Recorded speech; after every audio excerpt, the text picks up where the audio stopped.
and welcome back to the analysis. My name is Sanjan Raman and today I'm your host. Once again. Well, it's been more than a year since I made my first video, and I believe I should thank all my subscribers, all 13 of them, for helping me with this video, helping me with this channel. I really appreciate that.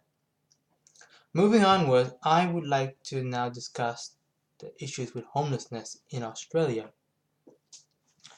At the present, the homelessness in Australia has risen quite substantially. If we were to consider the official numbers, which is 116,000, according to the article released by The Independent, that number is still much higher than what we should be willing to accept. But the statistics for homelessness, unemployment, and poverty line are based on out-of-date measures that no longer apply to the current situation. They do not take into account for inflation, nor do they consider the fact that there has been a lot of cutbacks to what was considered essential public services or the cost of living. With that in mind, we can easily consider the fact that the poverty line for Australia has actually increased instead of from the official 13 to 14% to 35%. We are living in we are living in not just one Australia, but two Australia. And the disparity has just been horrendous. Now, I would like to bring up several facts as to why this increase in poverty, why poverty, homelessness, and unemployment has increased. First and foremost, job statistics for what is considered or classified as unemployment have been tweaked so to hide the true picture.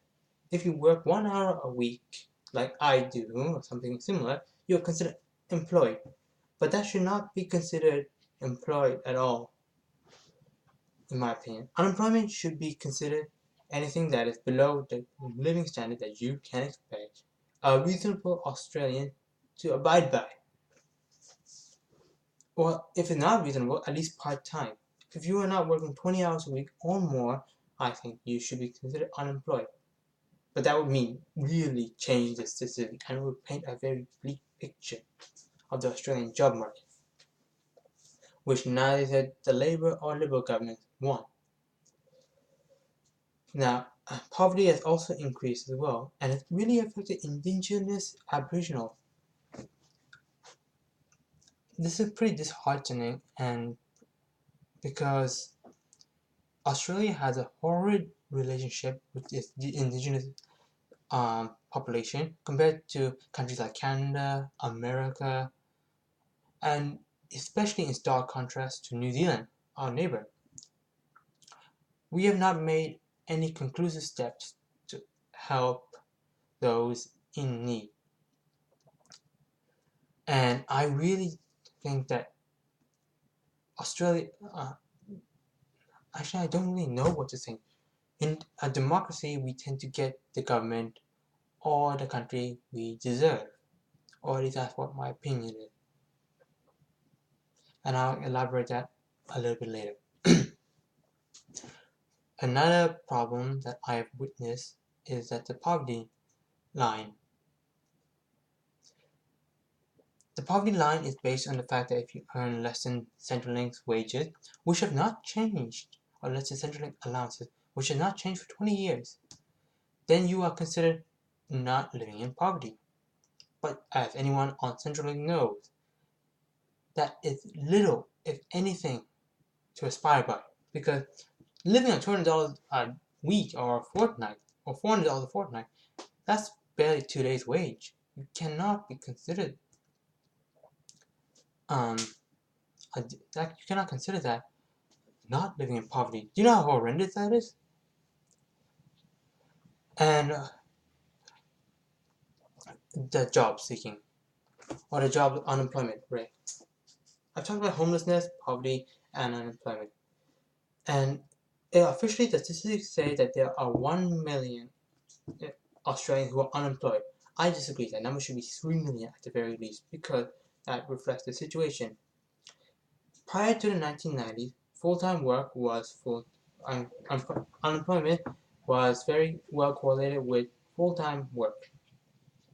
But as the rise of part-time and casual work has increased, especially because of the free trade that has been pushed upon the populace of Australia by our scummy politicians, casualization of the workforce has increased. Unions have declined, and that has made unemployment rise beyond what it actually reflects on the statistics. Now, people would want to ask me, what do I mean by the fact that we get the democracy we deserve? Or do we get the country we deserve in a democracy? Well, a democracy is based on civic duty and responsibility, or mutual responsibility. You vote your electors into parliament, you protest, you organize communities, etc., etc. There is very low restriction or entry bars to actually installing the change you want. But because Australians themselves do not wish to enact this change or are very horrendously lazy in this change, I will admit, we will not get that. And I don't think I deserve it. I mean, I've tried, but if this is the country I live in and people live like this, then I have to accept it. Thank you for watching, and I'm sorry for this disheartening episode.